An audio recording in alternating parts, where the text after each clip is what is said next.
Hello. It's great to finally meet you. Hi there. It's great to meet you as well. I've never been so happy in my entire life. Alright. My initial plan was to do a simple, unarmed run. Continue the tale of Chipmunk after he somehow finds himself in Nevada, as we all do.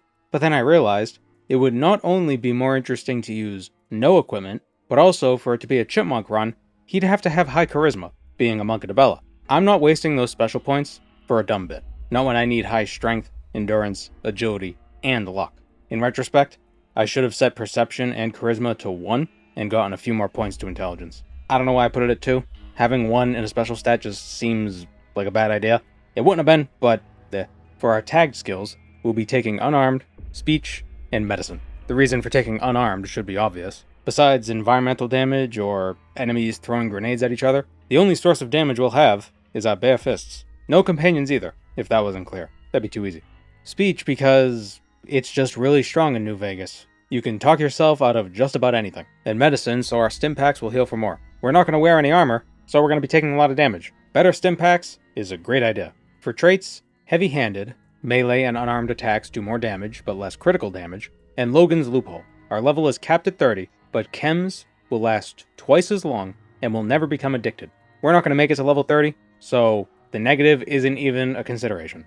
I suspect Med-X, Buff Out, and Booze will serve us well over the course of this run, and not having to worry about addiction is just convenient.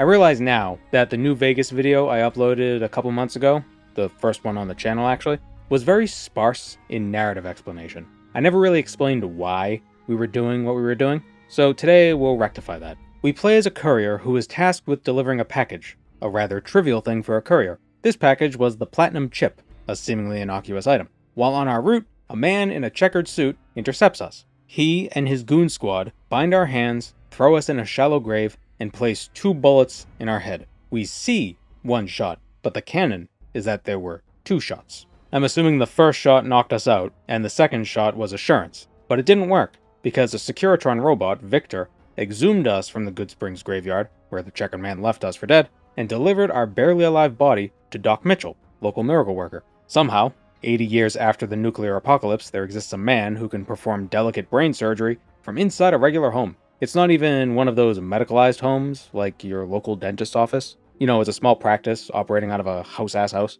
but all the rooms have dental chairs. You know what I'm talking about? What confuses me about those setups is that when they take x-rays, they step out of the room, which makes sense. I mean, you know, you don't want to be exposed to multiple x-rays every day. But surely the walls aren't gonna do anything, right? Drywall doesn't stop x-rays. Anyway, the checkered man stole the chip, and we gotta get it back. Or at least beat the ever-loving piss out of the guy who tried to kill us. Revenge is a dish best served. That's it. It's a dish best served. Easy XP is gonna be critical for this run, as will be easy caps. The former, because it's an RPG, but also a lot of damage and survivability, will come from later perks. The latter is for implants. Not those kind of implants. Cybernetic implants. More on that later. Rather than sticking around in Goodsprings, scavenging token XP, we're gonna head to the New Vegas Strip the intended way, at first. Going south towards Primm, and following the highway around the southern and eastern edge of the map. It'll take longer, but we'll hit several simple quests along the way. Of course, we'll need to avoid just about every enemy, because even if they have no damage threshold, our fists aren't going to do a ton of damage, and their guns will. For those unaware, damage threshold is a defensive stat you need to overcome to do full damage to an enemy. Damage threshold nerfs your damage significantly. The game has several different ammo types for cracking through tough armor, as well as various perks, but we don't have the luxury of using anything, period. So we won't worry about it. Moral of the story is, don't fight stuff with armor if you can't break through the armor. Although some enemies, like powder gangers, are pretty weak. Especially when they leave landmines in the middle of their camp and get killed when we set them off. We have a lot of health. The great thing about not using equipment is we can loot everything and sell everything. We have no equipment weighing us down, so every point of carry capacity is potential caps. It's all loot. When we asked around Goodsprings about the checkered man, they pointed us to the city of Primm, but it's in a bit of a state right now. Powder gangers escaped from a nearby prison and took over the place. Unlike those earlier ones, these gangers have armor our fists can't punch through. More troubling is their bullets. They shred through us like bullets. We'll have to come back to this later. The giant ants in the southwestern portion of the map are pretty good XP fodder. No damage threshold, not a ton of health, don't do a ton of damage. It's pretty good. The trouble is if you run into one of the poisonous scorpions, or venomous, or one of the big ants. Still manageable, but not easily. We'll be drinking a lot of Sunset Sarsaparilla between fights, I tell you. It's not radioactive, and it heals 2 points of health per second for 25 seconds. Sunset Sarsaparilla, for when the Nuka-Cola just ain't cutting it. Also, I hate how sarsaparilla is spelled. Everybody says sarsaparilla, nobody says sarsaparilla. Beer ain't too bad either. Gives a bit of strength at the cost of intelligence. Strength only affects melee weapon damage, but not unarmed damage. That makes no sense. You're telling me I drank a bunch of booze throughout this whole run for nothing. After a bit more punchin', we hit level 2 and allocate our first dozen skill points, mostly into unarmed, and take our first perk, Swift Learner. We gain 10% more experience whenever experience points are earned. Every bit counts. I want to keep somewhat of a linear narrative going, so let's at least try to speak with the inhabitants of Primm. We can't do anything there yet, but at least there'll be some sort of plot through line. We'll just pop into the Mojave outpost real quick, get the fast travel location, sell a bunch of weapons and armor we collected on our way here, buy healing items, and fast travel back to Primm. If we're careful, we can sneak into the Primm casino without any of the gangers noticing us.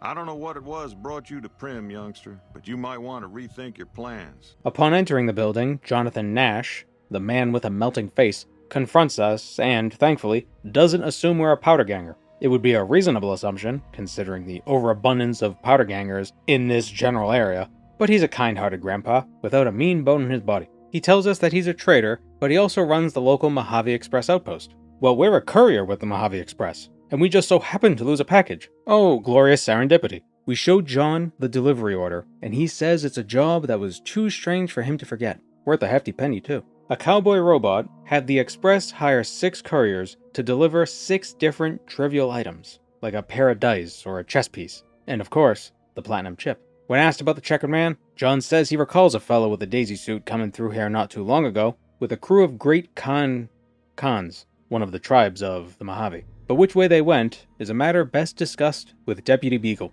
So where is the deputy? Well, he was kidnapped by powder gangers, so he's a touch indisposed at the moment. We can't really fight the powder gangers, but we can't really get a hint as to where to go next without talking to the deputy. I know where we have to go, but narratively, we don't know. I didn't want to have to hopscotch across the Mojave, but it seems like we're going to have to. We have to get to the strip, get some caps, and buy some implants. Without doing that, we won't stand a chance against anyone. Rather than taking the long trip around the map, we're going to risk it all and march through Deathclaw territory, northeast of Goodsprings past the old quarry. Ah, damn. There's one right there. It's lit up on our compass, but I don't think it saw us yet. Uh-oh. Maybe we can outrun it.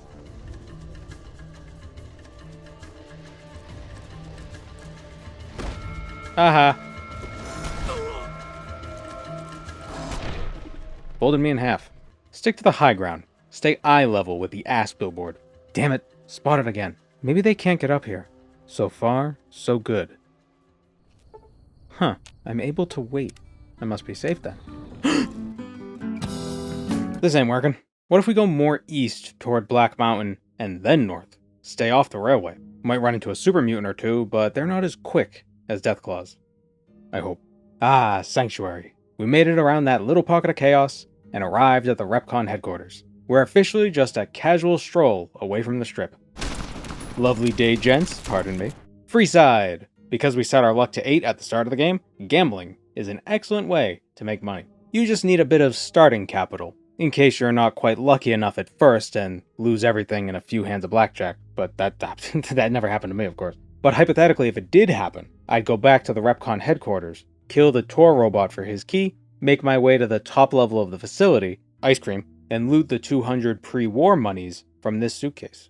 Back near the strip, we sell a chunk of our loot to the Gunrunner's Vendortron, the best vendor I'm aware of. I think the amount of caps it carries actually increases as you level up too.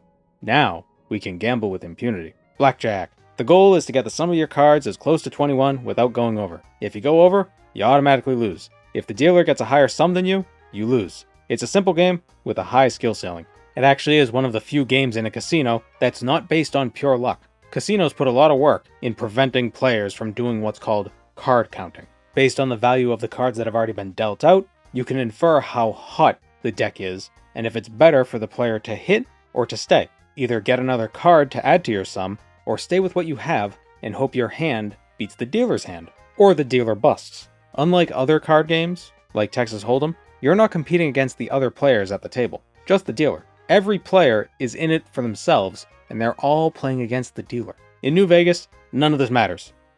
With high enough luck, you can just double down on every hand, and you'll win more often than you lose. There is a limit to how much you can win, however. The amount changes with the casino, but in the case of the Atomic Wrangler here, it's 5,000 caps. Once your winnings pass 5,000, they ban you from placing any more bets. You're just too good. If you want to keep gambling, you gotta go to a different casino. Casinos actually do this in real life too. If their methods for preventing card counting don't really work out too well, and they suspect a player is playing too well, they'll kick you out. Or at least tell you to stop playing blackjack. Seems a little unfair, but would you gamble if you knew you'd lose more than you'd win? I mean, that's certainly what the casino is expecting their patrons to do, but a logical person knows house always wins. So why would the casino gamble with somebody who's taking the role of the house? You can walk away whenever you want, they can walk away whenever they want. I'm not trying to defend casinos or anything, I just want people to lay their criticisms where it's better warranted.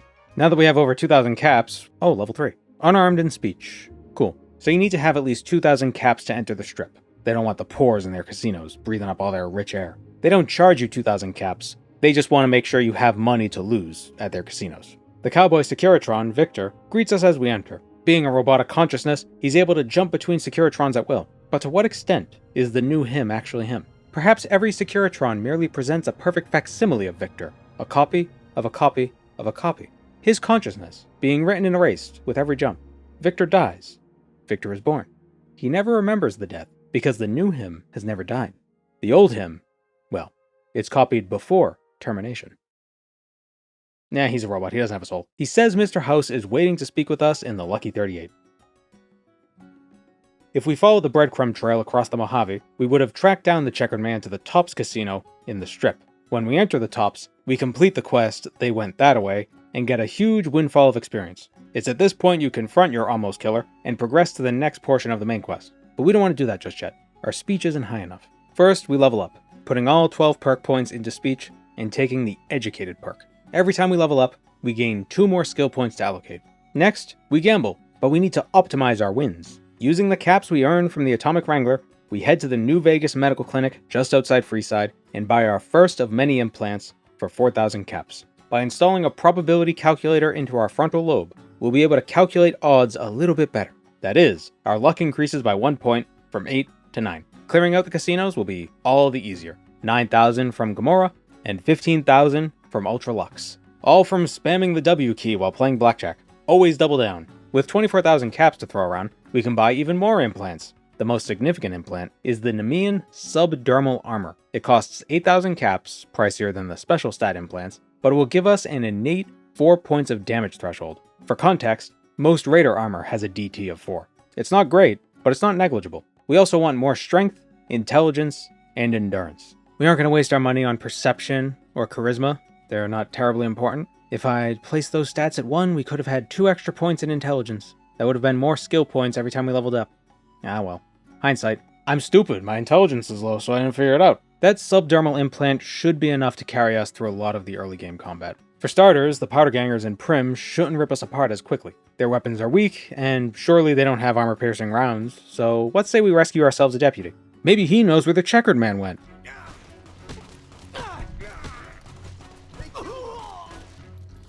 Oh yeah, we're a tanky bastard now.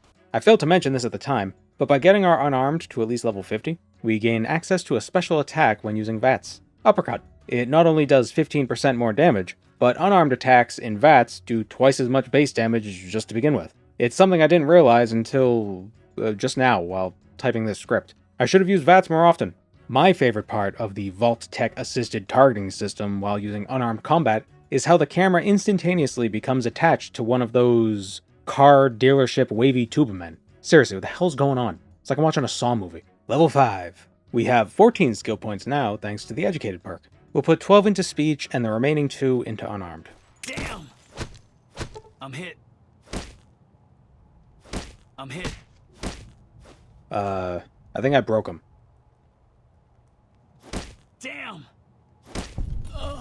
You'd think the fight with the convict leader would be difficult, but the dermal implant is doing work. We may not do a lot of damage, but neither do they, and we've got way more healing items than them. Battle of attrition, baby. While watching this footage back, I was wondering why the enemies would sometimes drop their weapons. I had noticed this happening later in the run as well, but I didn't realize it was happening so frequently, so early. I just assumed it was a high-level feature of Unarmed, like the special VATS attacks. So I googled around to find an answer, and I noticed Nurbit did exactly this run a few years ago. But I already finished this run, and I'm nearly 3,000 words into a script, so oh well. Originality is dead. Regarding the disarming, I believe it's due to the punches sometimes crippling their arms. Or we're hitting the actual weapon out of the NPC's hand, and that's way funnier to imagine, so that's what I'm going with. We're just smacking the weapons out of their hands like we're a bully. Once all the escaped convicts are dead, we untie the deputy and tell him to skedaddle out of this place. The deputy runs off to the casino, where we can finally question him about the man in the checkered suit. Those dialogue options are gone. You can't really follow the breadcrumb trail after you find the guy at the end of it, but he does have another quest for us. Primm's sheriff was killed during this whole altercation, and Deputy Beagle says he's not up for the job. He's a deputy, not a sheriff, damn it. The NCR soldiers stationed just outside of Primm may be able to lend us a hand. I'm Lieutenant Hayes of the New California Republic Army, 5th Battalion, 1st Company. What's your business? Dude, calm down. Lieutenant Hayes says he can't spare the men. Not only are they blockading the convicts within Primm, but they're also guarding the interstate south of the city, stanching the flow of gangers from the prison. If we get him another squad, he may be able to spare the resources to police the city. We go to the Mojave outpost and speak with Major Knight. If our barter level were a bit higher, we could convince him to send men to Primm, but our barter is only 11, which is less than 50. I think the confirmed bachelor perk can also convince him, but we're not gay yet. Like Lieutenant Hayes, the outpost can't spare the soldiers either. But if we do some work for the NCR, they may be more willing to do us a solid. Ranger Jackson tasks us with killing a few bugs. The giant ants outside the outpost are making the roads dangerous for trade caravans. If we were to lend a hand, Jackson might lose some supplies. The really big ants, not just the regularly big ants, are slow to turn around. If you can get behind them, you can wail on their anti-interiors without taking damage. You know, in real life, some ants shoot formic acid out of their booties. You'd think Fallout ants would spray also acid. A creature that shoots acid sounds like a Fallout monster, but real animals can literally do that. It's ridiculous. Bugs are wild. Why is this ant in the ground?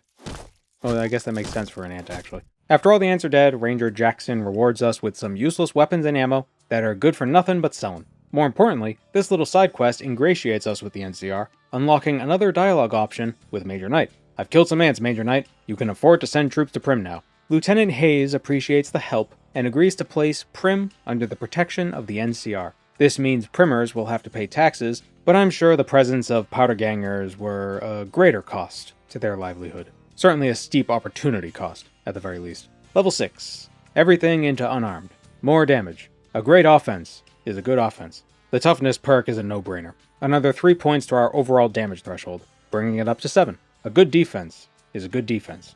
Before we had left the Mojave outpost, Ranger Ghost asked us to check out what's happening over in Nipton. It ain't a great town, mostly a haven for criminals and raiders, but she spotted plumes of smoke coming out of the place, and that can't mean anything good. Yeah!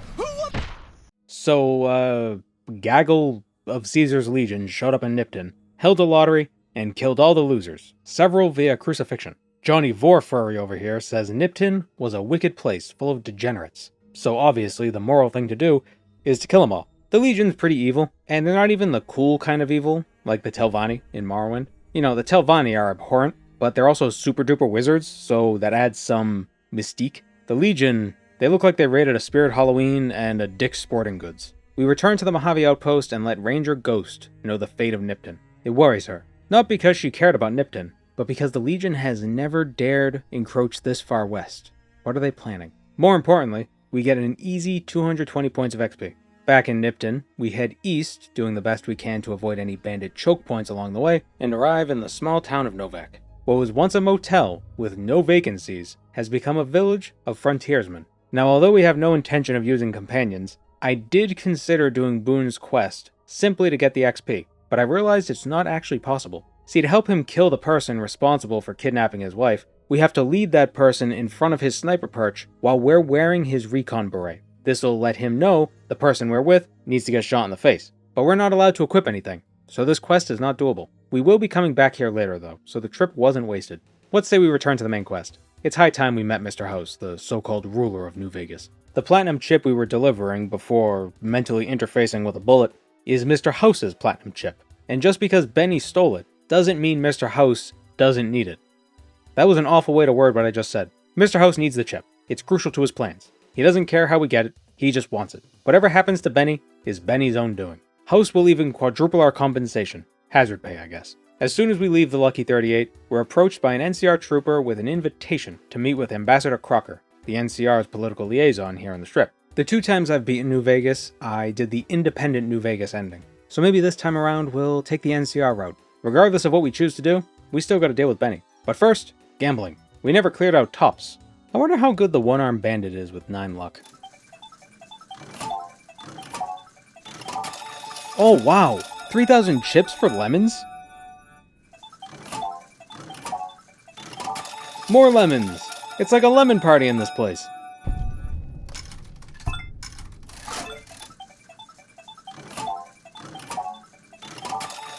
And 3 grapes. Literally clean this place out in less than 10 minutes. Way faster than blackjack. Okay, pal, you've had enough. Anyway, Benny. What in the goddamn? Because we have 60 speech, we can convince Benny to speak with us in private, up in the presidential suite, alone. Don't need his goons breathing down our necks. Benny explains that the Platinum Chip is a data storage device holding the secret to upgrading all the Securitrons. It'll make them more powerful and better able to defend the Strip from both the NCR and Caesar's Legion. Benny wants to be the one in control of all the Securitrons, and he wants to force Mr. House out of the Strip. Him and his people, they're gonna run things. Not Mr. House, not the Legion, and not the NCR. He even offers to keep us on retainer. We do some jobs for him, and he pays us. Seems like a good deal, admittedly. I've never tried this route. I wasn't even aware that you could side with Benny. I thought he was ultimately destined to be a casualty of this conflict. What can I say? He's a charming fella. It's a deal, Benny. Jackpot, baby. I knew we'd see eye to eye.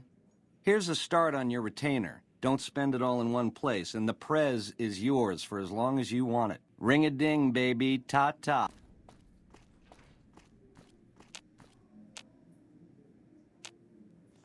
Over here! Oh, son of a bitch.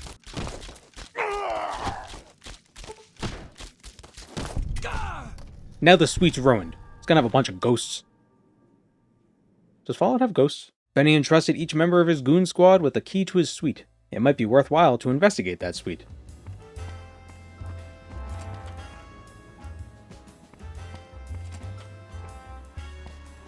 Hey! Aha! He was hiding a robot that gives you 1100 XP when you talk to it. Yes Man is a hacked Securitron with access to Mr. House's network. It's how Benny knew we were the one carrying the Platinum Chip, and it's how he learned of its importance. The independent New Vegas path would have us working with Yes Man, effectively replacing Benny. But we aren't going to be pursuing that ending, so back to Mr. House we go. After allocating a few skill points, of course. 80 unarmed, 62 speech. With 75 unarmed, we unlock the cross special attack in VATS. It only does an additional 10% increased damage, but it also does 2.5 times more limb damage. Mr. House explains that the only place Benny could be heading is Caesar's camp at Fortification Hill. Only 2 places have the hardware necessary to read data off the Platinum Chip. The Lucky 38 and the derelict weather station beneath Caesar's camp. Escaping to Caesar's camp was Benny's Hail Mary, and if he managed to make it there, then so did the Platinum Chip. This time when we exit the Lucky 38, Emily Ortal, a member of the Followers of the Apocalypse, approaches us asking if we might plant a bug within the casino. No reason to refuse, it's free XP.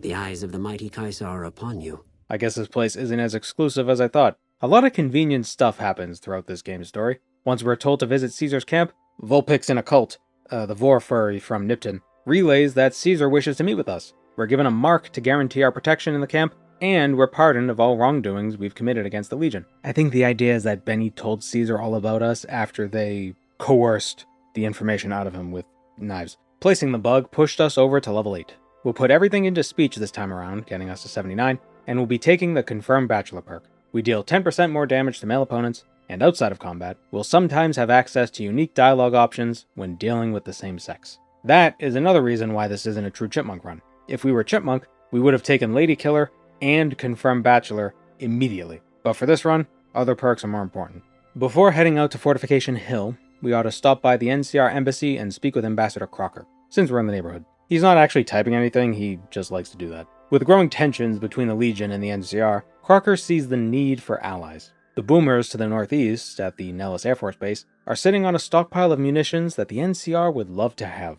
They are hostile to outsiders, so getting in contact with them won't be easy. But Crocker believes, with our reputation, we may be able to convince them. You may be wondering what that reputation is. We got shot in the face and entered the Lucky 38. We killed some ants. I also popped into the Crimson Caravan settlement to see if they had any miscellaneous quests. Cass, back at the Mojave Outpost, had pointed us in this direction. They did offer a few quests, but they're all mostly go to guy and talk and come back, and go to other guy and talk and come back. Not terribly interesting, but the XP was nice. One of the quests, however, sends us to an old sarsaparilla bottling plant in order to disable a bottle cap press. See, traders don't like the idea of randos devaluing the worth of their money. Caps are only valuable because they're a limited resource, and having an uncontrolled method of manufacturing more of them is bad for business. I think the Wastelanders should just use something that has inherent worth, something not backed purely by social confidence. Like silver and gold because, ooh, shiny. The robots here are rather aggressive, but with our damage threshold and copious amounts of healing beverages, we're perfectly safe gunning for the cap press and disabling it without throwing a single punch. All of these Crimson Caravan quests got us to another level, so I'd say it was worth it. Boring, but worth it. Let's start throwing points into medicine so our stim packs heal for more. We've got like 300 health, so a full heal takes quite a lot of stim packs. Hey, check it out! Another diversion before getting on with the main quest. With 50 unarmed and 30 speech, we can convince Ranger Andy to teach us one of his fighting techniques. His body may not be what it used to be, because his leg got blown up by a grenade and he fell down some stairs, but that doesn't mean he can't impart his wisdom upon the youngins. When performing a power attack while moving backwards, we'll perform the Ranger Takedown. It's basically a leg sweep, and this knocks the enemy over, leaving them open for stomping. Seriously, in VATS you can stomp on fallen enemies. The Ranger Takedown is finicky though. A more reliable special move is the Scribe Counter, but to learn that, we need a set of formal attire. An easy place to get formal attire is at the White Lux Casino in the Strip. Bear with me, we'll get to Fortification Hill soon. If it's not obvious by now, this run is a little sporadic. See, there's a perk you get at level 12 that makes unarmed much better, and I want to get it before we start encountering stronger stuff. So I've been jumping from place to place in search of any XP we can get. Heck Gunderson is a Brahmin rancher, and he's here in the Strip doing some business, but his son's just up and disappeared on him. According to Marjorie, this isn't the first time someone's gone missing in the hotel. An investigator came through here not a week ago, searching for a bride-to-be. There's extra reason to be concerned because the White Lux Society, back before they came under the employ of Mr. House, were a tribe of cannibals. I'm sure it's a coincidence though. Mortimer, whose name is incredibly subtle, and also reminds me of the mortician from the point-and-click game Harvester, is happy to give us the key to the investigator's hotel room after we tell him a little lie about helping the guy. No, somebody killed the private dick, as opposed to the public dicks. On his body is a matchbook and nothing else. The trench coat must be his flesh then, meaning that he is naked. Written on the matchbook is nothing but the words, Steam Room, 4 p.m. Oh no, assassins. Oh my god, will you stop blocking? See what I mean about the Ranger Takedown being finicky? It's like the enemy AI knows I'm doing it, so they back away. It's logical, but it's annoying. Although if you time it right, you can actually perform the takedown without actually moving backwards. You just gotta do the power attack and press back at the same time, and then let go of back. It's finicky. It's very finicky. Now that they're dead, we can take their attire, exactly what we came here for, but we should probably finish this quest up anyway. Also, I think the NCR would send us to do this regardless. In the Steam Room, at 4 p.m., we find a man named Chauncey. He reveals that Mortimer is planning on killing Heck Gunderson's son, Ted Gunderson, and feeding him to the White Gloves. And only after they finish their meal will he reveal that they did indeed consume man. And this will revitalize their cannibalistic urges, I guess. Whoops, another assassin. Chauncey's dead.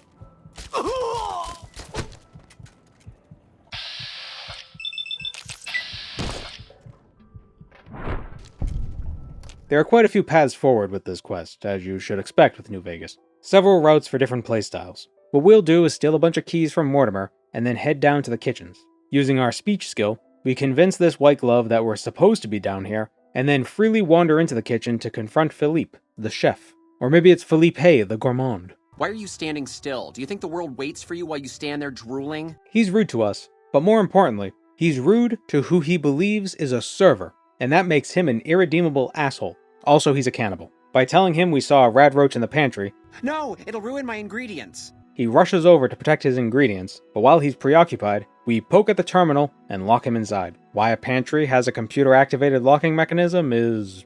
that's how seriously Philippe cares about his craft. I don't mean his art, I mean he just really likes mac and cheese. We find Ted Gunderson in the freezer, because if they kept him somewhere else, he might have gone bad. After a bit of conversation, we convince Ted that only a small group of the White Gloves are guilty of his kidnapping, and then we escort him to his father, who also needs a bit of convincing not to burn this place to the ground. He gives us 500 caps and 699 points of XP. Not bad. All that work to learn the Scribe counter. Southeast of the REPCON headquarters building, along the highway heading to the Hoover Dam, is the 188 trading post. Veronica is a trader here.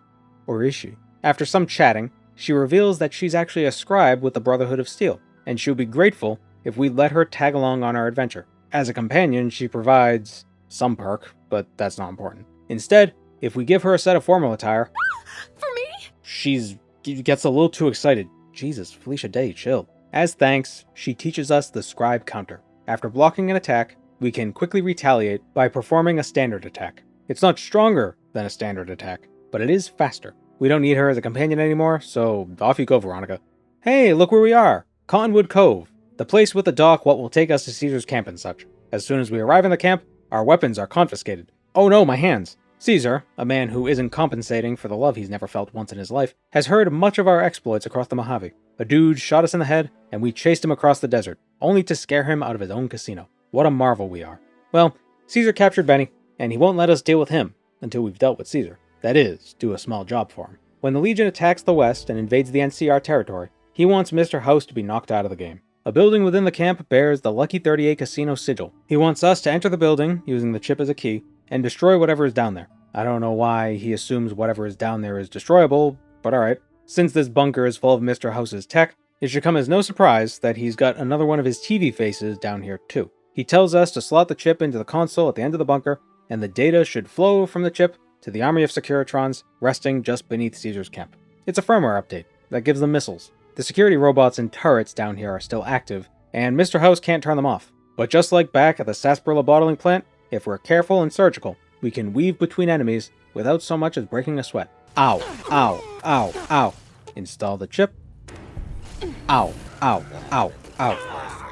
Easy. Hey, Julie. I destroyed all that stuff. Like, everything is totally broken, man. XP, please. Level 10. We'll get our unarmed to 85 and medicine to 59. Our perk, Here and Now. It immediately grants us an additional experience level. Probably not the best perk, but it gets us closer to level 12 sooner. And because we took that perk, we have more skill points to spread around. 60 medicine, 86 speech, 92 unarmed. We're halfway to 99.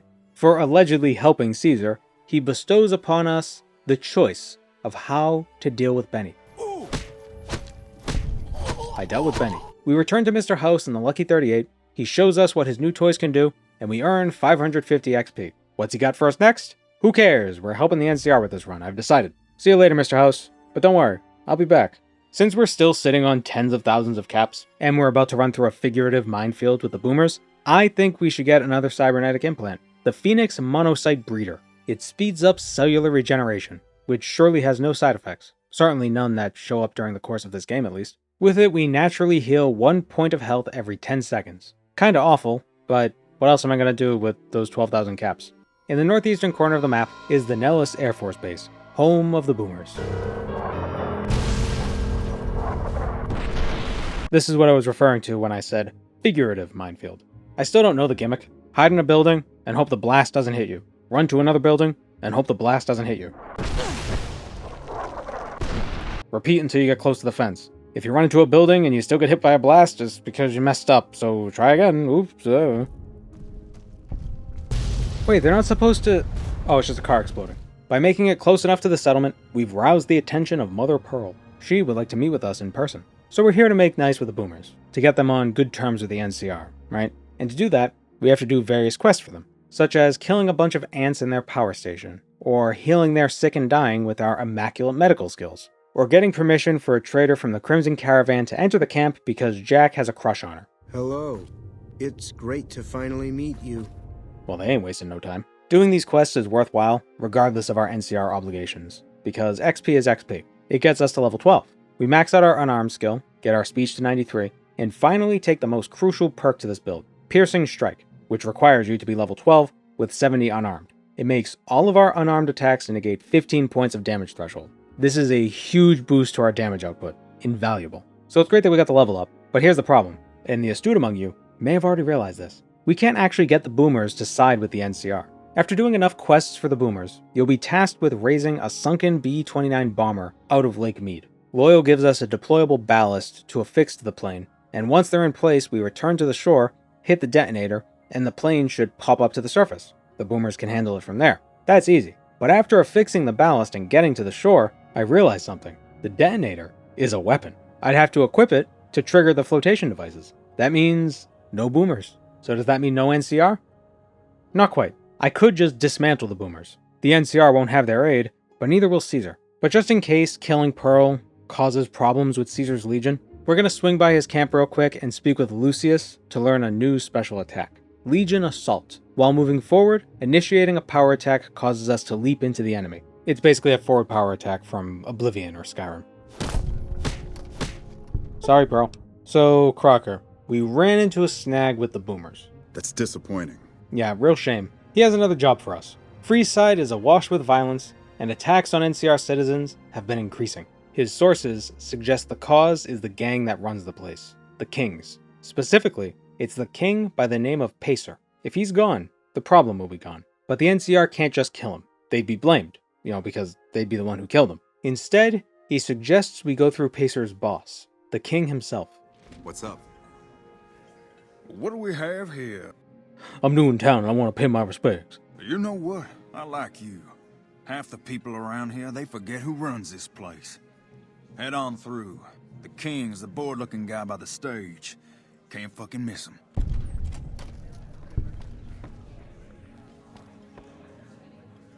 Hey there, little doggy, who's a good boy? You ain't nothing but a hound dog. Okay, alright, enough of that. I'm making myself cringe. And I'm still committed to the narratively spurious cyborg shtick. The purpose here is to ingratiate ourselves with the Kings. Get on the King's good side, and get him to stop Pacer's violence. So you do a few tasks for him, like figuring out why a bodyguard named Oris is making so much money. He's staging attacks on his protectees. Like figuring out who attacked some of the King's friends. Sounds like it's members of the NCR. Like learning why NCR soldiers have been entering the area. They've been handing out food and supplies to NCR citizens. After doing all that, a king runs in to tell the king that a shootout is going down between Pacer and what might be NCR soldiers. When we arrive, the troops attack us. If we fight back, the NCR will hate us. If we don't, we can't get on the King's good side. So, we reload, and then kill Pacer. Crocker ain't gonna be happy, but tough shit. As much as I love New Vegas for having multiple means of completing quests, sometimes it feels like you get railroaded even if you do one step incorrectly. C'est la vie, je suppose. That's French for that's the way it is, baby. I'd tell you how I got my Elvis impression to be so perfect, but some skills are they just can't be taught. Crocker has nothing else for us, and instead sends us to the Hoover Dam to meet with Colonel Moore. She's requested a meeting with us. On our way to Hoover Dam, we stop by Boulder City and lend a hand with a little hostage situation. A few great cons are holed up in the city, and there's not much the NCR can do. With our grand speech skills, we convince Jessup, one of the cons that was with Benny in the opening cutscene, to let the hostages go. And in return, the NCR will let them leave without interference. We're gonna need this great con fame for later. Anyway, onward to the dam. Good, you made it. I've been receiving reports about the savior of the NCR for a while now, and wanted to meet you myself. Make no mistake, there's a battle coming, and I intend to make sure there are no loose ends when the time comes. One such loose end is a gang known as the Great Khans. Have you heard of them? Oh, would you look at that? The first thing Colonel Moore would have us do is deal with the Great Khans. Can't have them allying with Caesar, can we? How we handle them is up to us. The Great Khans are on the western edge of the map, within Red Rock Canyon. It's a bit of a walk, but oh, damn bandits. You like the sight of your own... Oh, one of them is Cook. Shit. Oh, wait, he's killing his own dudes.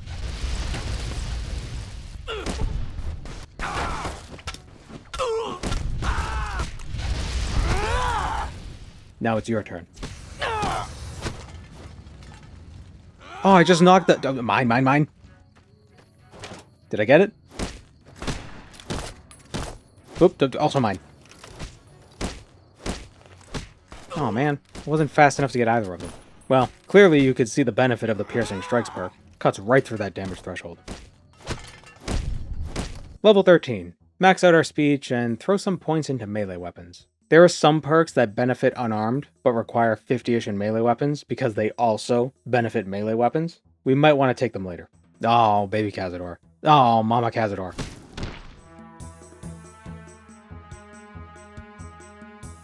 I'm gonna just run away. Oh, we approached from the wrong side. The other way probably would have been safer. We find Papa Khan, leader of the Great Khans, in a delightfully quaint ranch-style home, mimicking the dwelling of the 12th century warlord Genghis Khan. He's already arranged an alliance with Caesar, but if we can convince his 4 trusted advisors that the arrangement is bad for the Khans, then he in turn may also be convinced. The first thing we do is rage bait the Legion emissary within the camp, Carl. I've been wondering why you don't petition the Khans for membership as a show of allegiance. Join? Oh, no, I simply couldn't. That is, I'm not worthy of such an honor. But surely a warrior in service of glorious Caesar is the equal of any tribe's finest. Of course I am. That is to say, Caesar has many fine warriors, and I wouldn't wish to compare them to the great Khans. Because you know they'd come up lacking? Enough! How dare you compare Caesar's finest to this tribe of savages? The mightiest great Khan is scarcely a match for a Legion recruit. The burned man would leave their mightiest shitting themselves in terror. I would. That is... I wonder what Papa Khan will think about this. You motherless bastard. You'll pay for this. Great Khans, drive Caesar's dog out of our camp. If he's too slow to flee, kill him. Whew, I'm glad that's over. What a dumbass. Khan advisors, named Jack and Diane, 2 drug dealers on the edge of the camp.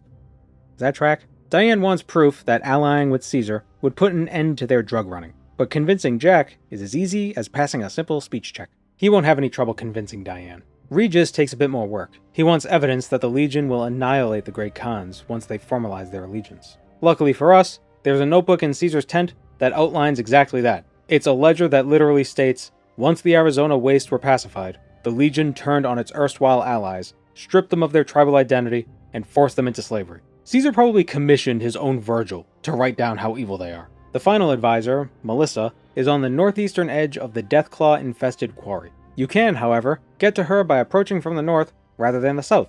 It's still a bit dangerous if you take a wrong turn here or there, but once you manage to find the correct path, you should be safe. Carl had told Melissa that she had the makings of a speculatore, but he neglected to tell her that women are not permitted to serve in the Legion. Once the Khans join the Legion, she'd be sold as a slave, at best as an officer's wife, if such an arrangement could even be considered a marriage. Now you may be wondering about the final unarmed special attack, Khan Trick. It's one of the reasons why we went about this great Khan thing so peacefully. You learn it from Diane after doing a few of her drug delivery quests. You rescue one of her crucified runners, you bring chems to Motor Runner in Vault 3, and you take a package to someone in the Crimson Caravan. Easy. Well, I did all that, but she wouldn't teach me the skill. Apparently, this is glitched. Sometimes you just can't learn it, for whatever reason. So, we lose out on pocket sand. That's what it was. A strafing power attack would throw dirt in your enemy's eyes. Disappointing. Papa Khan had a word with his advisors, and is now seriously doubting an alliance with Caesar. But he still wants to leave a legacy for his people. Without 75 speech, you'd have to bring him historical records about the original Mongolian horde. With 75 speech, we can convince him to seek his tribe's glory elsewhere, to become nomadic, like their namesake. I mean, they're still going to go off and conquer, so the problem isn't really solved, but they won't be the NCR's problem. Not for a while, at least. We may have just created another legion. Oh well. Colonel Moore's next target of interest is the Omertas, the family running the Gomorrah on the Strip. She wants us to learn what they're up to and put a stop to it. Disrupt another faction. Simple. Lisa O'Malley at the NCR embassy tells us that our inn at the casino is the Gomorrah receptionist. She owes the NCR a favor, and that may make her a bit more forthcoming. The family doesn't tell her much about their dealings, but if there's anyone we could squeeze info out of, it's Caccino. Nobody likes Caccino, but asking around about him is enough to draw his attention. I hear you've been asking questions about me, dickweed. Dickweed? What the fuck do you want? I hear you've been doing business on the side. Business? What the fuck do you mean business? You looking to get yourself burned? Now you start talking real clear, and I mean fucking crystal clear, because I'm about to lose my patience. Hey, whoa, buddy. I'm just talking is all. I hear you've been dealing with some business that's off limits for the family. I don't give half a dick what you heard. Now get the fuck out of my face before I burn your sorry ass. I don't know what you mean by burn, but I'm guessing it ain't all that pleasant, so I'll be right back. Don't wait up. To get the key to Kachino's room, we ask the receptionist, but she's unwilling to part with it without being paid. But we have 8 strength. I know you feel safe here, but I could crush your windpipe before anyone noticed. You make an excellent point. I never liked that Kachino fuck anyway. Of all the threats in the game, this one feels the most brutal. And of all the threats in the game, she takes it in stride. Gotta be tough to work for the Omertas. We find Kachino's journal in his desk, and it outlines the various business dealings he's conducted under the table without the permission of the family. When confronted about this, he changes his tune and becomes a lot less antagonistic. Not only does he offer 100 caps for the journal, but he also agrees to help break up what the higher-ups in the family are planning. Big Sal and Nero, heads of the family, are amassing weapons like they're outfitting an army with the help of a guy named Troike. They've also commissioned the help of a specialist, Clandon. What does that mean? Who knows? To get rid of Clandon, we swipe his key from his pocket and loot the collection of snuff films he keeps hidden in a safe. Confronting him with this info is enough to get him to leave. Fuck, I was getting tired of this place anyways. I can find girls to play with somewhere else.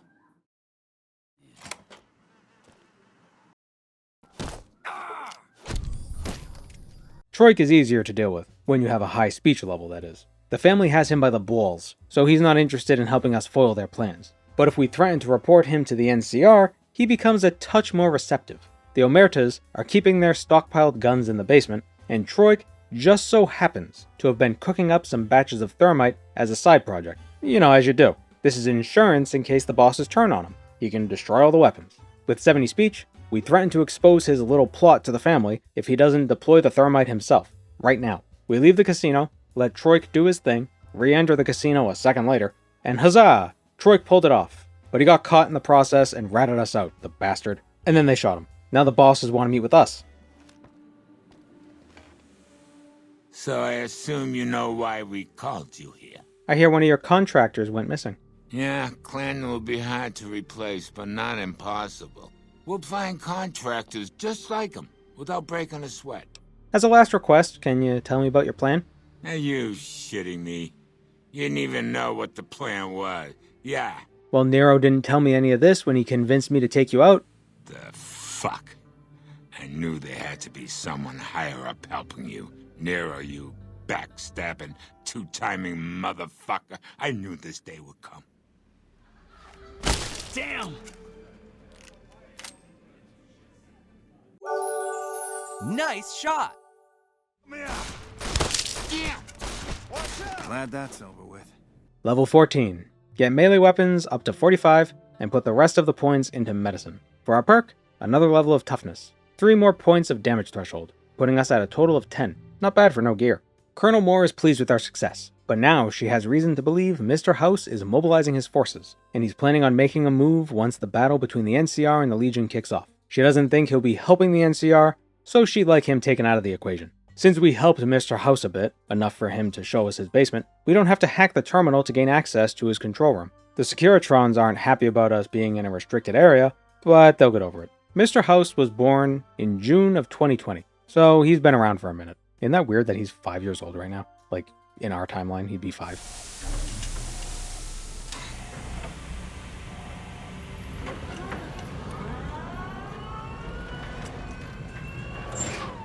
Doesn't look a day over 180 if you ask me. Why have you done this? We can put him back in his tube if we're feeling generous, but it won't do any good. He's already been exposed, which makes me wonder if being removed from the tube in this state would kill him. Why is it possible to do? Just don't put that option on your machine. No matter. Our skills will ensure he never gets sick for the rest of his life.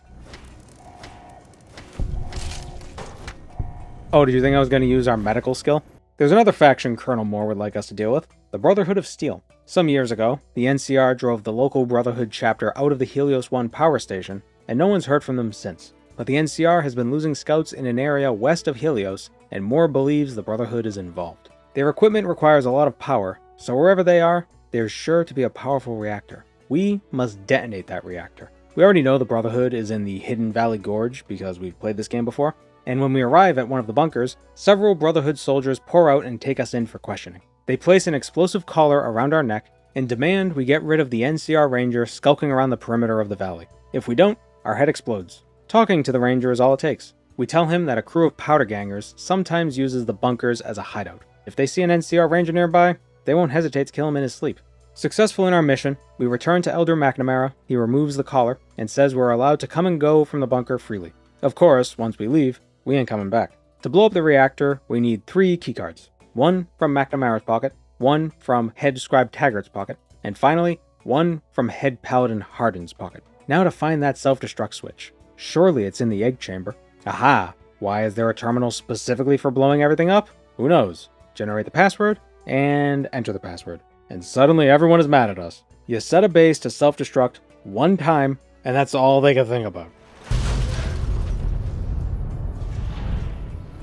Ain't we lucky the explosions stayed underground? How deep are these bunkers? That's the last of New Vegas's other factions. The only players left are the NCR and the Legion. With the final battle soon approaching, the president of the NCR, President Kimball, is coming to the dam to give the troops a morale-boosting speech. But there's intel suggesting there may be an attempt on his life. The president being assassinated while giving a speech to boost morale would not boost morale. So we gotta keep our head on a swivel and look for anything suspicious. There will be 3 different attempts on Kimball's life, which we must thwart. The first is the sniper. A Legion operative, dressed as an NCR trooper, will ascend the tower across from the president's vertibird and kill the friendly sniper standing guard. If we don't dispatch the enemy sniper fast enough, he'll either kill Kimball or scare the president back onto his vertibird. Which brings us to our second assassination attempt. There's a bomb on the chopper. What we have to do is climb the tower before the 2 snipers start shooting at each other. Basically, the friendly sniper has to get thrown over the edge. Once the enemy is alone, we can kill him and let the president continue his speech. With that sorted, we could use our speech to bypass the soldiers guarding the helipad, but our science level isn't high enough to disarm the bomb. Instead, we need to keep an eye out for a second Legion operative. He's got the remote detonator. Stealing it from him renders the bomb useless. But that's not the end of it. That very same engineer whips out a knife and charges at the president, but we beat the shit out of the would-be assassin. The president is quickly escorted away from the dam, and considering his bird doesn't explode, I'd say we did a damn good job. Level 15. Everything into medicine. We tell Colonel Moore that the president is safe, and she tells us to prepare for the battle for Hoover Dam. The final battle. General Lee Oliver briefs us on the priorities of the battle. While the NCR holds the dam, it's our job to get into Caesar's camp and take out Legate Lanius. Once he's out of the picture, the attack should fall to pieces. I'm not too worried about Lanius, though. What I am worried about is actually getting to the guy. After finishing up our conversation with the general, we're dropped deep within Hoover Dam and must make our way to the surface, across the dam, and deep into Caesar's encampment. The dam is swarming with Caesar's troops, and this place is a friggin' maze, so finding our way out ain't all that simple.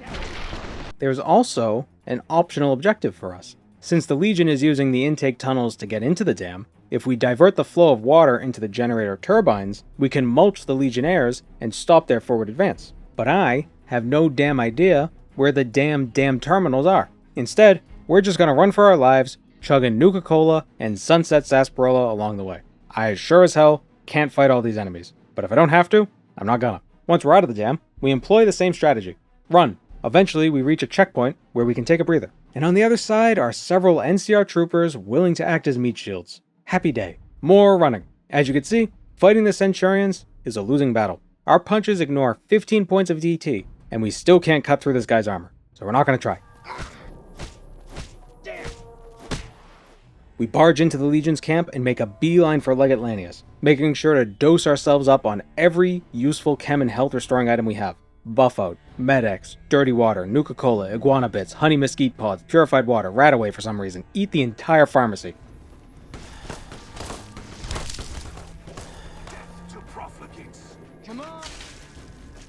Why would you use knives to... whatever. And who are you to come before me? You bear the insignia of the bear, yet you do not wear it as a soldier of the West wears it. If you think you've got any chance of taking Hoover Dam, you're wrong. Many graves in the East are filled with those who said as much, with braver words, not backed by strength. It is Kaiser's will this gate to the West bear the flag of the Legion. Kaiser's will shall be done. Maybe you're willing to listen to reason. I see you fight with words, like all beneath the flag of the bear. Let us hope your skill with weapons proves greater. The battle is decided. That's why I'm here. So you seek quarter? Terms of surrender? Our roads into NCR are hung with the bodies of those who attempted to negotiate with us.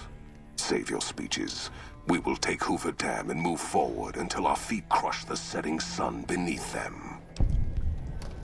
move forward. The Legion spent years trying to take Hoover Dam. Hoover Dam has never seen the mass strength of the East. Only legates such as Graham, who deserve the fire Caesar blessed him with. Now I am here, and make markers of your people as the Legion carves its way west. And then what of the East? You speak in circles. What of the East? I am the East, and I will prove it this day. If you need all the East to crush the West... The victory here shall be swift.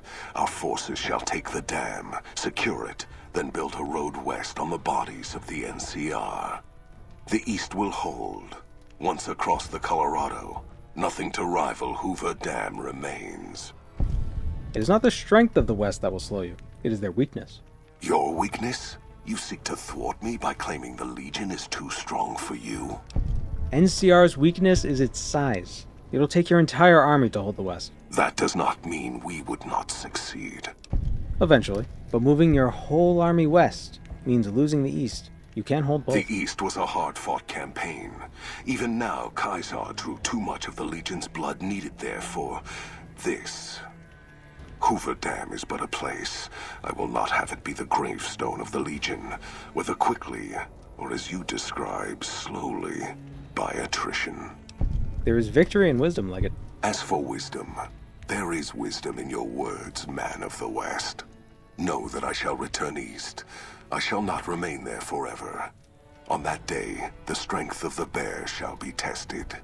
If the West is one day filled with ones such as you, perhaps it shall be a worthy fight indeed. If you feel that war matters that much, perhaps you will see differently in time. Is this supposed to be a threat, or... My coming would have saved you, set your people free in ways they cannot see. War would have tested them, broken the weak with its violence, yet allowing the strong to arise. Violence gave you that strength, awakened you. I can see it upon your face, where 2 bullets left their mark. Perhaps it is unfortunate Wolpex was not here to hear your words. Something tells me you would prove more than his match. Until the day when our armies meet again, NCR. I shall wait for you on the battlefield. And there he goes. Why does this quest give XP? And that's New Vegas without equipping anything. A bit rough in spots, but once we had a decent amount of damage threshold, we were pretty safe. Didn't even have to fight that much. I imagine you could beat the game without actually killing anything. With how many pathways there are to completing quests, I'd be shocked if you couldn't.